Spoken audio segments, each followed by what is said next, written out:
Os Vencedores e o Reino Milenar. Arcádio Sierra Dias.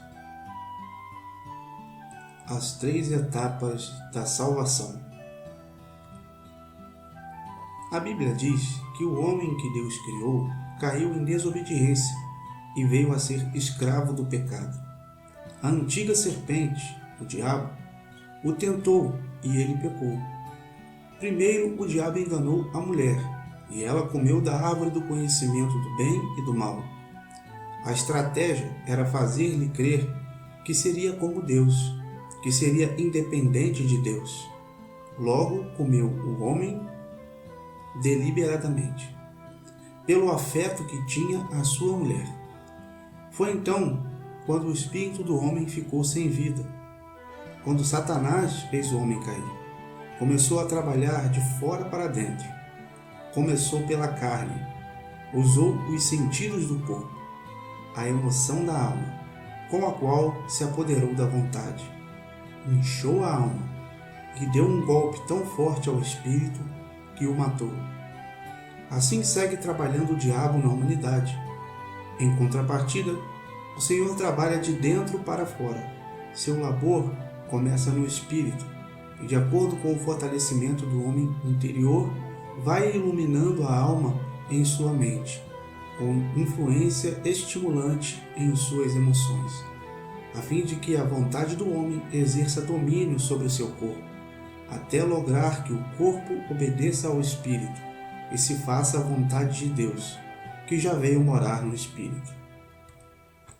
O Senhor Jesus já fez uma obra na cruz, mas devemos ter em conta que a salvação completa, a que integra as 3 partes do homem, consta de justificação, santificação e redenção, e que a justificação está relacionada com a salvação do espírito, a santificação com a salvação da nossa alma e a redenção com a salvação de nosso corpo. Na medida em que a vida de Deus em Cristo se vai alargando e fortalecendo em nós, se vai incrementando o raio de ação na salvação do homem. Depois da queda, o homem foi evoluindo negativamente, até converter-se totalmente em carne, conforme Gênesis 6:3. E a carne não pode herdar o reino de Deus, conforme 1 Coríntios 15:50. Nem pode salvar-se por si mesma. Do anterior se deduz que a salvação completa é um processo que requer 3 etapas. A salvação do espírito. A primeira etapa. Assim como o homem tem 3 partes, cada uma dessas partes tem seu tempo de salvação. O homem herda de Adão um espírito morto, um corpo que envelhece até a morte, e uma alma inclinada à carne, saturada de maldade, depravada, incapaz de fazer o bem e obedecer à vontade de Deus. Nossa salvação tem, pois, 3 etapas. O dia que cremos em que Cristo, como nosso Salvador, é salvo o Espírito. E o Espírito de Deus vem morar em nosso espírito eternamente. E eu rogarei ao Pai, e Ele vos dará outro Consolador, a fim de que esteja para sempre convosco, o Espírito da verdade que o mundo não pode receber, porque não o vê, nem o conhece. Vós o conheceis, porque ele habita convosco e estará em vós. Evangelho de João, capítulo 14, versículos 16 e 17. A salvação do Espírito está relacionada com a justificação e a regeneração. Em Romanos 8, 10 e 16, lemos: Se, porém, Cristo está em vós, o corpo, na verdade, está morto por causa do pecado, mas o Espírito é vida por causa da justiça.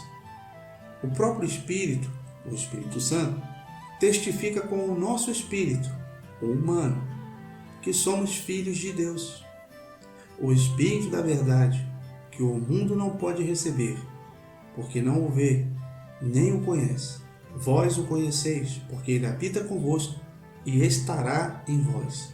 Evangelho de João, capítulo 14, versículo 17. Deus está construindo seu templo com o objetivo de habitar nele. Mas para que o templo seja construído, O primeiro que deve ser construído no tabernáculo é a arca no lugar santíssimo, conforme Êxodo 25:10. Ou seja, a salvação de nosso espírito para que possa morar Cristo em nós, a arca do pacto que estava no lugar santíssimo do tabernáculo era o símbolo de Cristo, pois a arca do pacto no tabernáculo é uma analogia de Cristo formado na igreja, que é seu templo. Lembremos sempre que, quando se fala de salvação do Espírito, há dois elementos importantes a considerar. Primeiro, a palavra de Deus sempre se refere a ela como um presente não merecido. E, segundo, sempre fala em tempo passado. Medita nas seguintes citações bíblicas, ainda que há mais.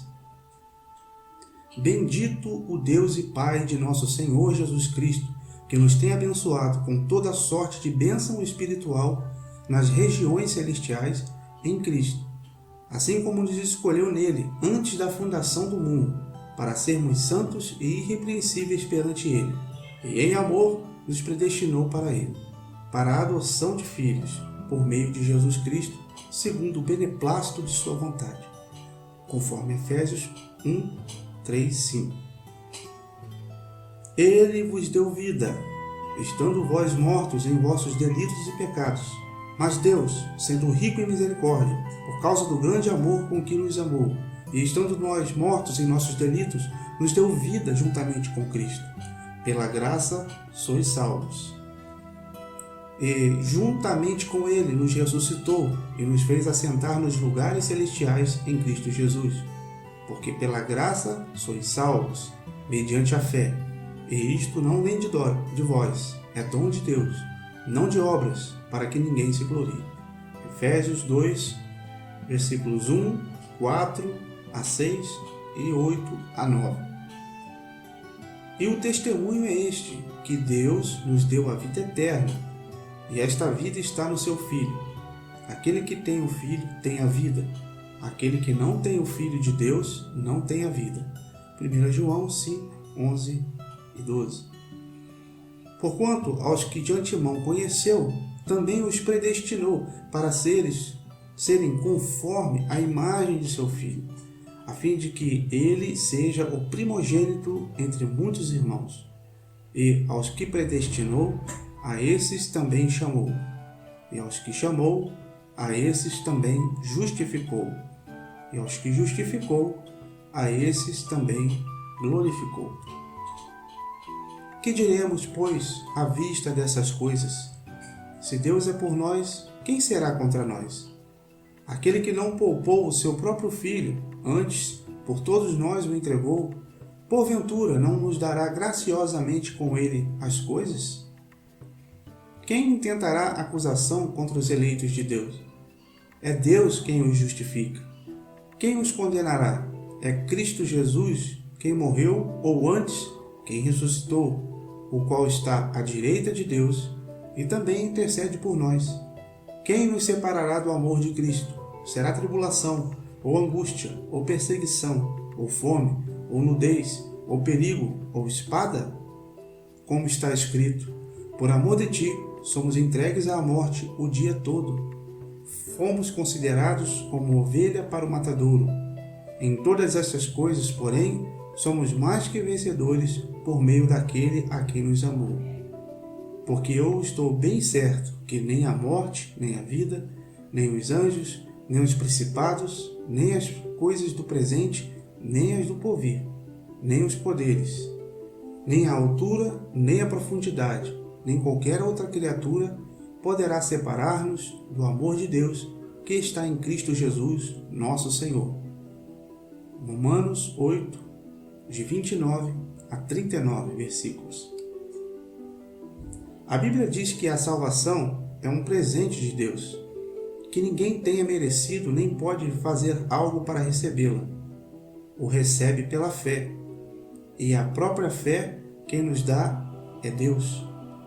Se o homem fora o autor e gerador da fé, teria algo de que gloriar-se na relação com sua salvação. Não há ninguém que faça o bem. O Pai é quem nos revela a seu Filho, Jesus Cristo, por seu Espírito, o qual é quem nos dá a convicção e a capacidade de arrependermos. O homem por si mesmo não tem luz nem capacidade para escolher ao Senhor Jesus. Ninguém o pode fazer. O homem não pode dar do que não tem. Ainda a iniciativa da salvação provém de Deus. Diz Mateus 7:18: Não pode a árvore boa produzir frutos maus, nem a árvore má produzir frutos bons. Ninguém por si só tem a capacidade para entender o que Deus diz. Em João 8:43 lemos: Qual a razão por que não compreendeis a minha linguagem? É porque sois incapazes de ouvir a minha palavra. Deus põe no homem a capacidade de crer em Jesus. Por favor, medite nos seguintes versículos bíblicos. Porque Deus é quem efetua em vós tanto o querer como o realizar, segundo a sua boa vontade. Filipenses 2, versículo 13. E, ouvindo eles estas coisas, apaziguaram-se e glorificaram a Deus, dizendo: Logo também os gentios foi por Deus concedido o arrependimento para a vida. Atos 11, versículo 18. Ninguém pode vir a mim se o Pai que me enviou não o trouxer, e eu o ressuscitarei no último dia. João 6:44. Mas vós, continuou ele, quem dizeis que eu sou? Respondendo Simão Pedro, disse: Tu és o Cristo, o Filho do Deus vivo. Então Jesus lhe afirmou: Bem-aventurado és, Simão Bar-Jonas, porque não foi carne e nem sangue que te revelaram, mas meu Pai que está nos céus. Mateus 16, versículo 15 a 17. Essa salvação, a eterna, a do Espírito, não está condicionada a obra alguma de nossa parte, nem boa nem má, e dela não nos separará nem o presente nem o porvir. Um morto não pode ter vida por si mesmo.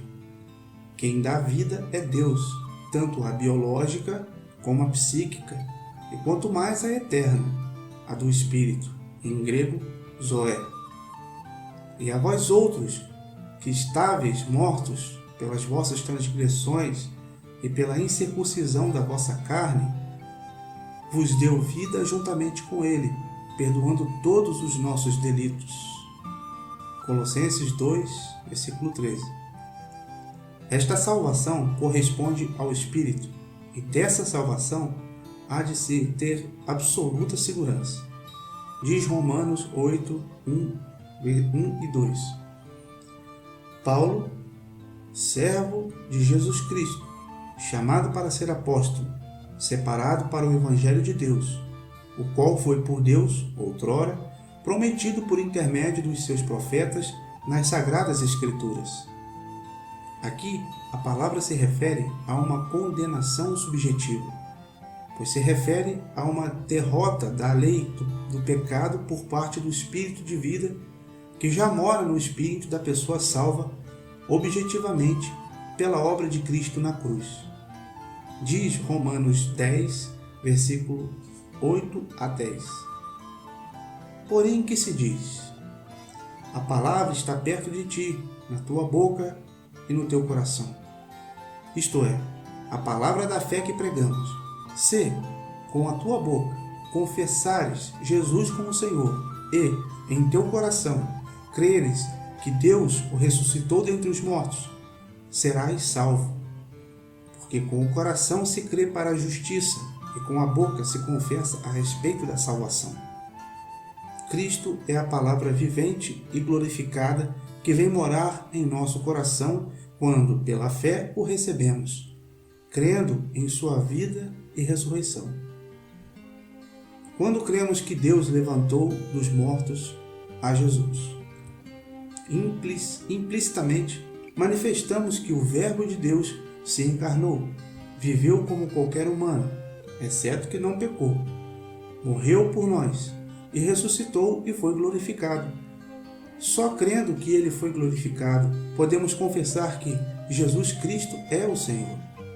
Ao crer, somos justificados diante de Deus, mas ao confessá-lo, somos salvos diante dos homens. Quando invocamos e proclamamos o nome e o senhorio do Senhor Jesus, somos salvos, mesmo de prisões e problemas temporários. A salvação da alma. A alma também deve ser salva. A salvação da alma se relaciona com a santificação. Devemos ocupar-nos da salvação de nossa alma, de nosso eu, com temor e tremor. Assim, pois, amados meus, como sempre obedeceste, não só na minha presença, porém, muito mais agora, na minha ausência, desenvolvei a vossa salvação com temor e tremor.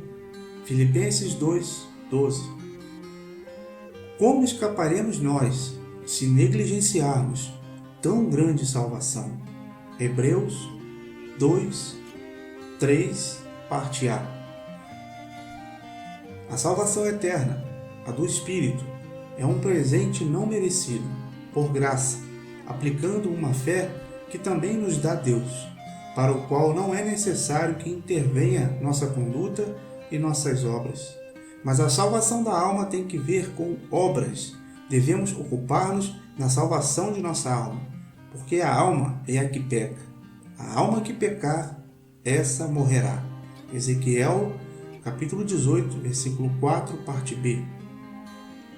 Quando fala da salvação do Espírito, a palavra de Deus fala no passado, mas quando se trata da salvação da alma, usa o verbo no tempo presente.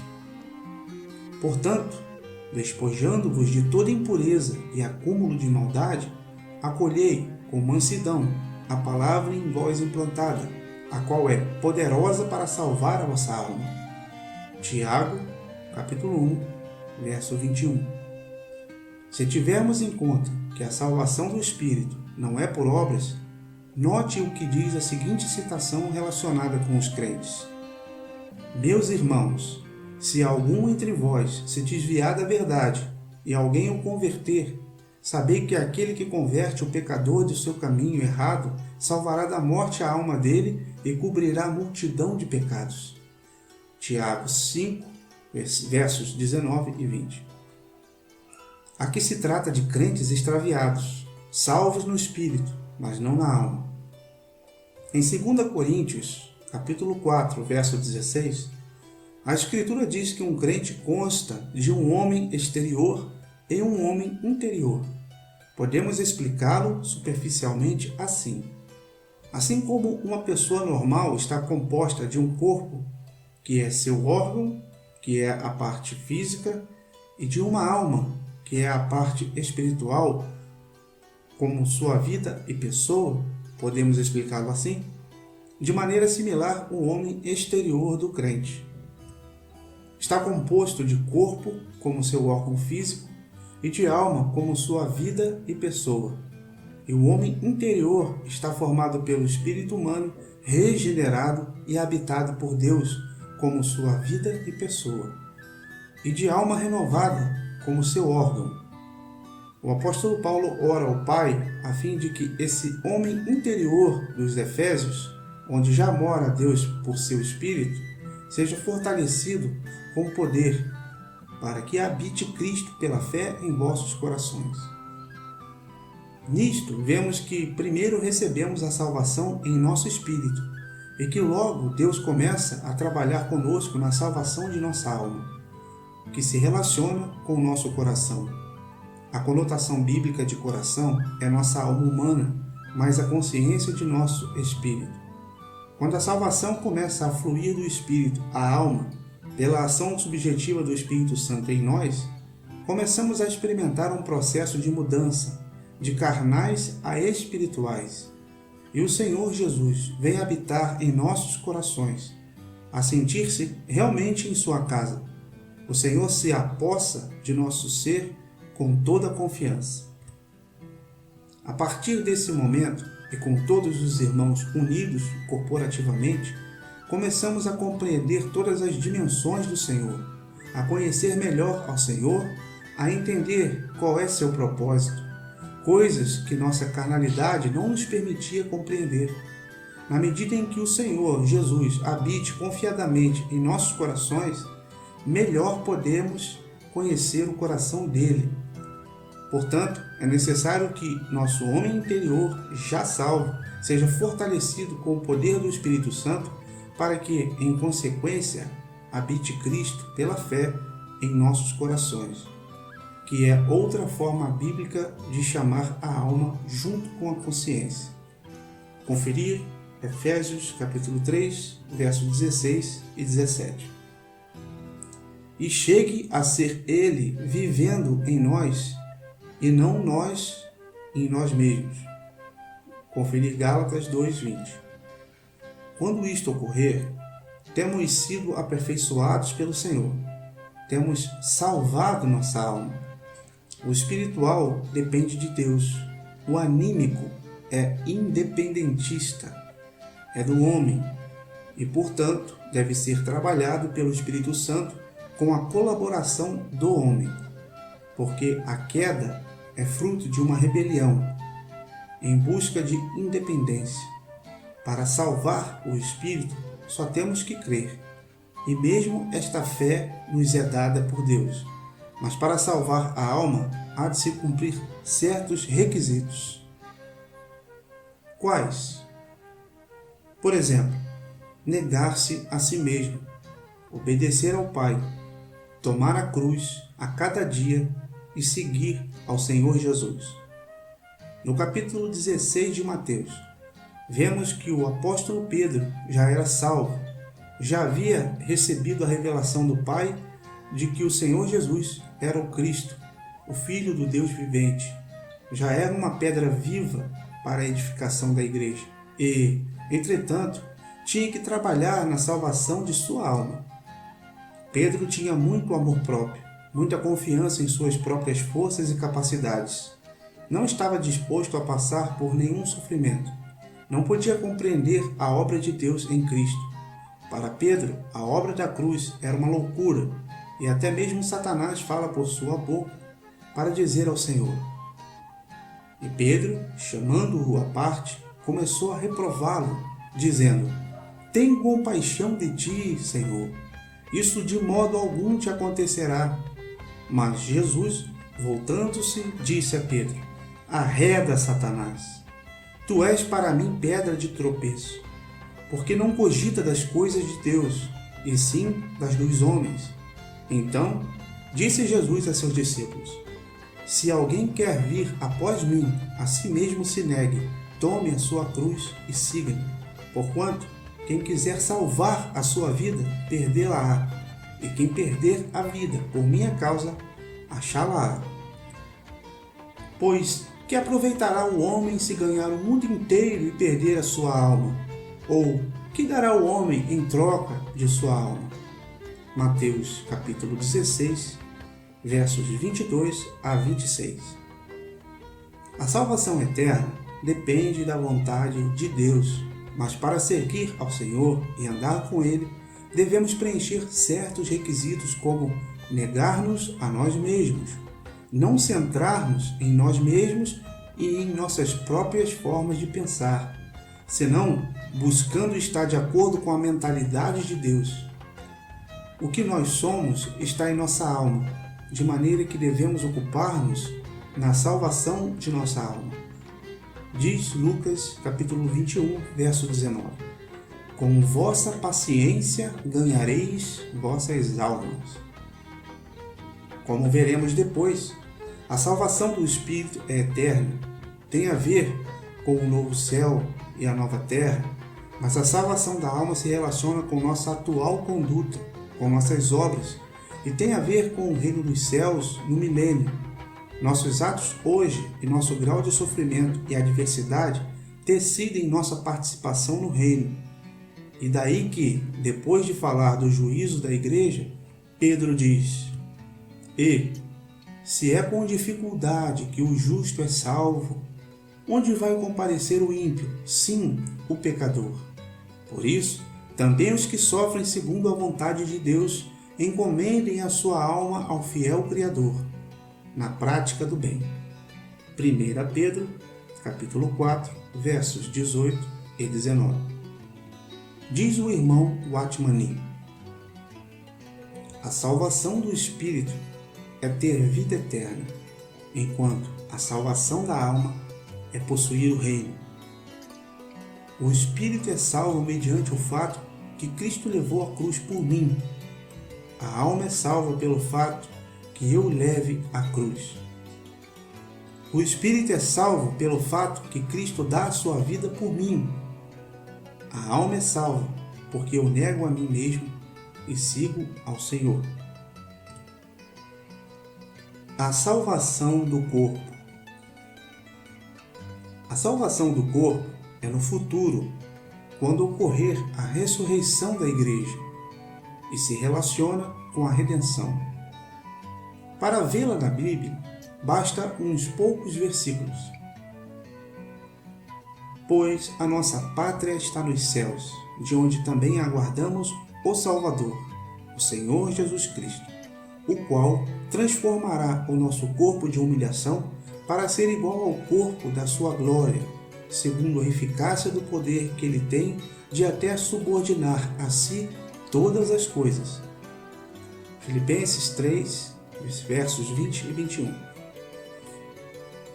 Se habita em vós o Espírito daquele que ressuscitou a Jesus dentre os mortos, esse mesmo que ressuscitou a Cristo Jesus dentre os mortos, vivificará também o vosso corpo mortal, por meio do seu Espírito que habita em vós. Romanos, capítulo 8, verso 11.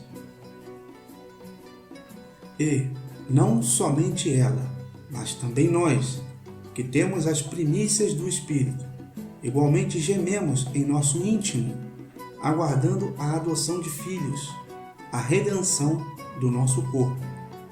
Romanos capítulo 8, verso 23. Haverá um tempo no futuro em que gozaremos de uma completa salvação. Diz 1 Pedro, capítulo 1, verso 5. Que sois guardados pelo poder de Deus, mediante a fé, para a salvação preparada para revelar-se no último tempo. Também em Romanos 5, verso 9, nos fala de uma justificação em tempo passado e de uma salvação futura, quando diz: logo, muito mais agora, sendo justificados pelo seu sangue, seremos por ele salvos da ira. De acordo com isto, é fácil concluir que nossa salvação tem 3 tempos, a saber, passado, presente e futuro. Como já temos visto, o crente em Cristo, no passado, já tem sido redimido da culpa e pena do pecado, mas no tempo presente, está se livrando do poder do pecado, e no futuro, quando se efetuar a ressurreição, será livrado de sua presença, e assim será perfeitamente conformado à imagem do Filho de Deus, que é o nosso Redentor. Continua com as 3 classes de homem.